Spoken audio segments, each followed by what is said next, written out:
Hello guys, welcome back to Talent Scout Academy. आज हम 10th class mathematics chapter number 1 की exercise 1.2 करेंगे। Last video में हमने 1.1 किया था, आज हम 1.2 करेंगे। 1.2 में पहला क्वेश्चन है, express each number as a prime factor. हमें इसको प्राइम फैक्टर के फॉर्म में रिप्रेजेंट करना है। ये हम पिछली क्लासों में भी करते हुए आ रहे हैं। बहुत ही आसान क्वेश्चन है। 140 लेते हैं। 140 का प्राइम फैक्टर होंगे 2 इंटू 2 इंटू 5 इंटू 7, यानी कि 2 की पावर 2 इंटू 5 इंटू 7 140 के प्राइम फैक्टर हो गए। बहुत आसान है, कोई ज़्यादा इसमें समय लगाने की जरूरत नहीं है। आइए इसका थर्ड पार्ट करते हैं। थर्ड पार्ट है 3825। अगर हम इसके प्राइम फैक्टर करते हैं तो 3 इंटू 3 इंटू 5 इंटू 5 इंटू 17, इसका आप एलसीएम के फॉर्म में लिख सकते हैं। 3 की पावर 2 5 की पावर 2 इंटू 17, ये इसका प्राइम फैक्टर होगा। इस प्रकार पहला क्वेश्चन ज़्यादा टफ नहीं है, बहुत आसान है, ज़्यादा समय लगाने की जरूरत नहीं है। चलिए बढ़ते हैं आप क्वेश्चन नंबर सेकंड पे। क्वेश्चन नंबर सेकंड में हमें एलसीएम और एचसीएफ निकालना है और फिर हमें वेरीफाई करना है कि product of two number equal होता है उनके एचसीएफ इंटू एलसीएम के। तो हमें इसमें 26 और 91 का हमें एलसीएम और एचसीएफ निकालना है और हमें वेरीफाई करना है कि इन दोनों नंबर्स के प्रोडक्ट इनके एचसीएफ इंटू एलसीएम के बराबर होता है। पहला नंबर हमारे पास 26 के अगर हम प्राइम फैक्टर करते हैं तो 2 इंटू 13 ये इसके प्राइम फैक्टर हो जाएंगे। 91 के प्राइम फैक्टर होंगे 7 इंटू 13। तो सबसे पहले हमें एचसीएफ निकालना है। जो हमारा एचसीएफ होता है वो होता है highest common factor. Highest common factor में हमें दोनों संख्याओं के बीच जो एचसीएफ लेना है, तो अगर हम दोनों संख्याओं के बीच कॉमन संख्या लेते हैं और जिसकी पावर सबसे छोटी होती है उसको लेते हैं। यहाँ पर 13 दोनों में कॉमन है और दोनों ही छोटी संख्या है, तो इसका मतलब 13 इसका एचसीएफ आ जाएगा। इसके बाद हमें एलसीएम लेना। एलसीएम होता है जो दोनों संख्याओं में कॉमन हो और बड़ी पावर, बाकी जो बचती सारी के सारी। इन दोनों में 13 कॉमन है, 13 उतार लेंगे। 2 इंटू 7 ये इसका एलसीएम हो जाएगा। तो एलसीएम निकालते समय हमें दोनों संख्याओं में जो बड़ी पावर हो उसको और जो कॉमन बचता है उसको उतार लेते हैं। और एचसीएफ में हमें हाईएस्ट कॉमन फैक्टर यानी कि दोनों संख्याओं में जो कॉमन हो और सबसे छोटी पावर हो उसको उतार लेते हैं। तो इस प्रकार 26 और 91 का एचसीएफ आता है 13 और एलसीएम आता है 182। अब हमें वेरीफाई करना है कि जो हमने एलसीएम और एचसीएफ निकालना है कि वो हमारा करेक्ट है या नहीं। तो इसके लिए हमें HCF into LCM equal to product of two number के इक्वल होना चाहिए। तो हम इसको वेरीफाई करके देखते हैं। हमें पता है कि HCF into LCM always product of two numbers के बराबर होता है। तो यहाँ पर एचसीएफ है 13, एलसीएम है 182, product of two number 26 into 91। आप इनकी प्रोडक्ट कीजिए 2366 एलएचएस बराबर है आरएचएस। तो इस तरीके से हमने इसको वेरीफाई करके देख लिया कि हमारा एचसीएफ और एलसीएम दोनों आपस में बराबर है। हमेशा ध्यान रखिएगा, कभी भी दो संख्याओं का अगर हमें एचसीएफ और एलसीएम निकालना हो और उसकी जांच करनी हो तो हमें उसके एचसीएफ और एलसीएम के प्रोडक्ट हमेशा उसके इक्वल होगा प्रोडक्ट ऑफ टू नंबर्स के। आइए बढ़ते हैं question number third. Question number third में हमें एचसीएफ और एलसीएम निकालना है। एचसीएफ और एलसीएम निकालने का वही पुराना मेथड हमें यूज करना है। 12, 15 और 21 का हमें एचसीएफ निकालना है और एलसीएम निकालना है। पहले हम 12 के प्राइम फैक्टर करेंगे। 12 के प्राइम फैक्टर 2 की पावर 2 इंटू 3, 15 के प्राइम फैक्टर 3 इंटू 5, 21 के प्राइम फैक्टर 3 इंटू 7।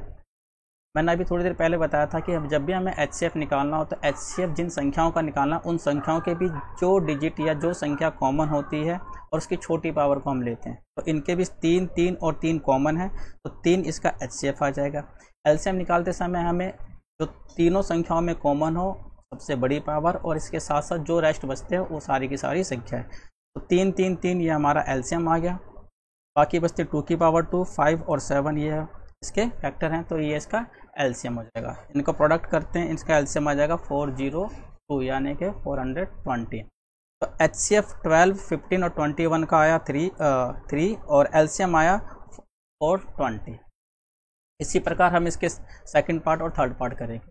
आइए बढ़ते हैं क्वेश्चन नंबर फोर्थ पे। क्वेश्चन नंबर फोर्थ में गिवन है 2 नंबर है हमारे पास। 2 नंबर का एचसीएफ है 9, तो हमें उसका एलसीएम निकालना है। 2 नंबर है 306657, इसका एचसीएफ है 9, तो हमें इसका एलसीएम निकालना है।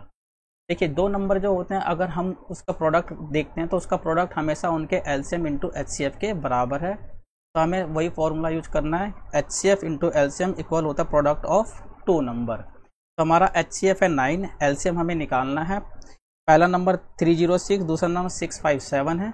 एलसीएम होगा 9 इसके नीचे आ जाएगा। 9 657 को काटता है, 9 7 33, 27, 73 आ जाता है। 306 को 73 से आप मल्टीप्लाई कीजिए तो आपका एलसीएम आ जाएगा 22338। तो इस प्रकार हमारा एलसीएम आ जाएगा।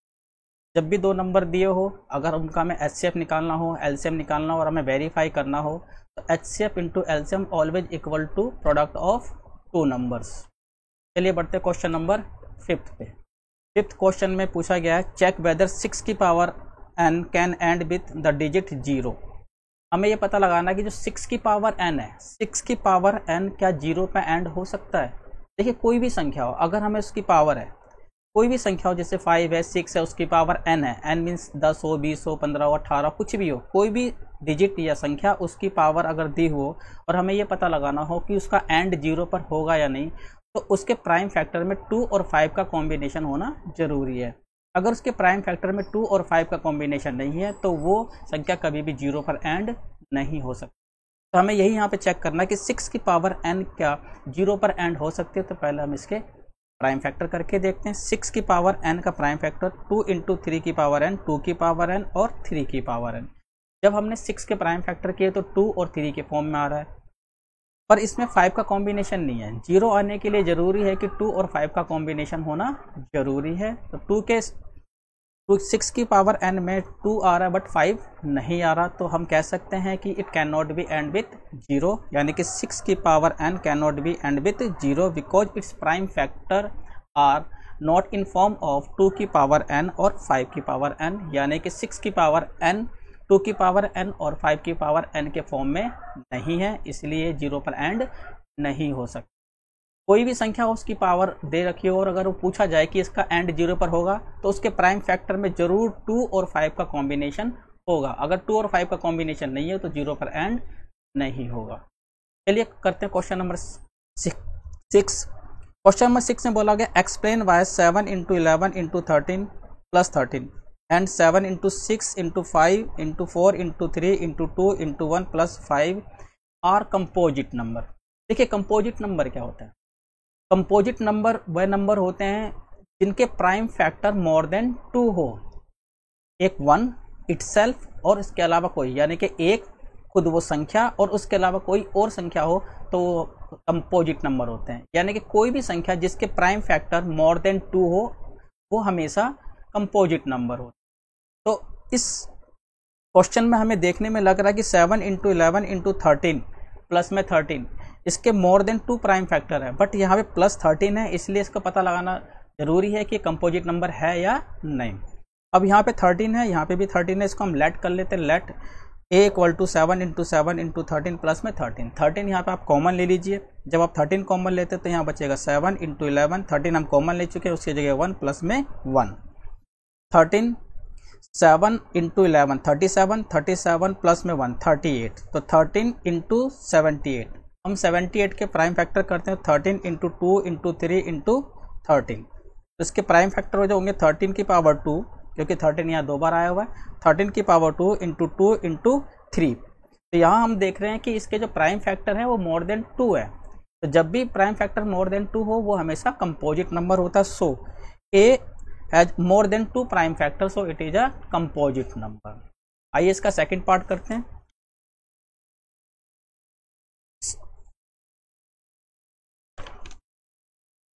सेकंड पार्ट को हम बी मान लेते हैं। बी हमारा 6 into 7 into 6 into 5 into 4 into 3 into 2 into 1 plus 5 है। यहाँ 5 और 5 है, 5 आप कॉमन ले लीजिए। 5 जब हम यहाँ पे कॉमन लेते हैं तो यहाँ पे बचेगा 7 इंटू 6 इंटू 5 की जगह हमने 1 कॉमन ले ली, 1 आ जाएगा, into 4 into 3 into 2 into 1 plus का 1।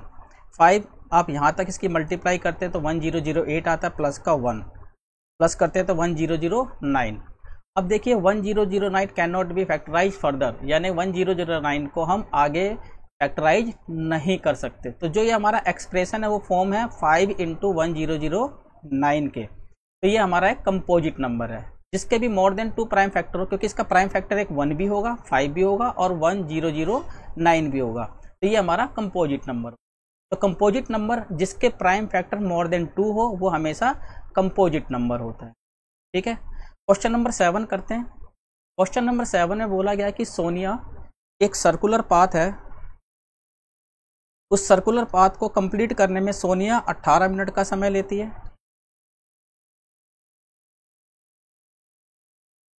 और रवि 12 मिनट का समय।